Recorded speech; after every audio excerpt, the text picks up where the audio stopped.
everyone. So yeah, as Brian said, the aim of this webinar is to get you thinking really about not whether or not you want to be a vet, but actually how to make being a vet work for you and in your life. And so the aim of it really is to be a very thought-provoking webinar, and for you to take tools and ideas away from this to get you really thinking about how you can really make being a vet work for you.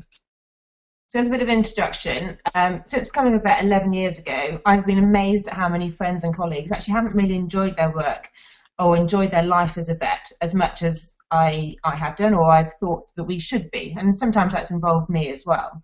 So each stage in my career, I've been probably one of the more content and happy vets out of my friends. Some may say I've actually been quite lucky with the supportive practice I've been in, lucky living near friends and family, and lucky living and working in my ideal location.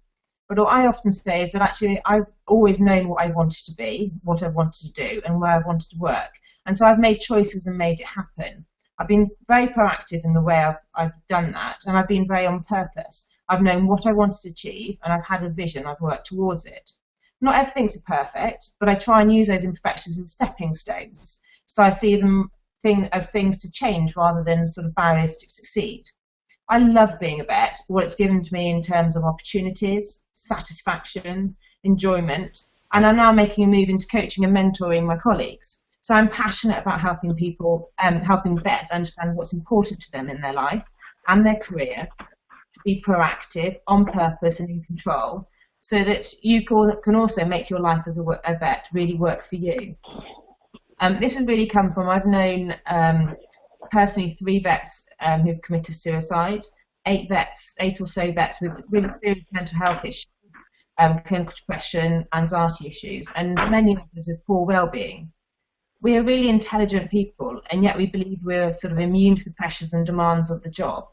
We think there are no other options, that we have to carry on and accept the way it is.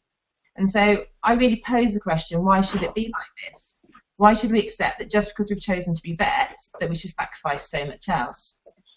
So I believe that by knowing what we want from our life and how to get it, by raising our awareness to why we do things we do and how this impacts on our lives, we can move forward and take control of it.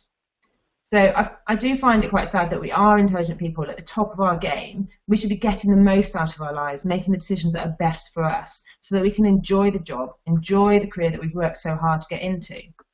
So in this webinar, my aim is to get you thinking and to take you through the steps to make sure that you make being a vet really work for you. So you're a vet. Well, what does this mean? What does being a vet mean to you? What's important to you in your career? What's important to you in your life? So you first need to be aware of what's important to you, what your priorities are, before you can actually make the next step and make sure the next step is right for you. So by asking yourself, what is it you value in life? What is your purpose? You'll be able to gain a better understanding of what's important to you and why.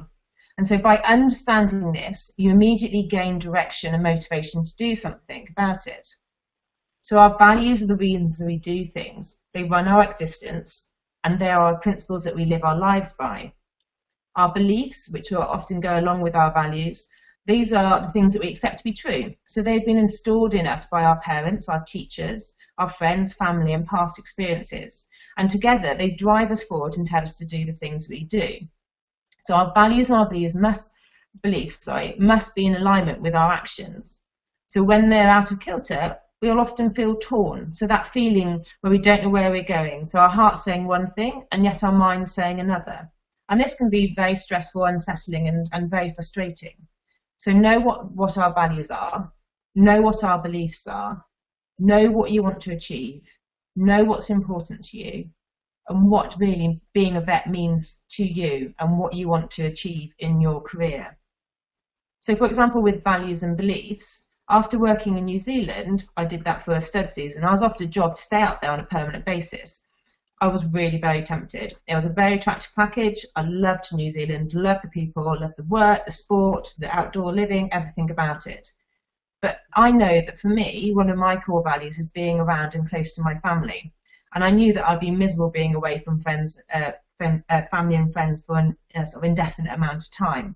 So I came back, went back to work where I was working, and I don't regret it at all. I mean, obviously there are times when I'm wanting to escape and I wish that we'd gone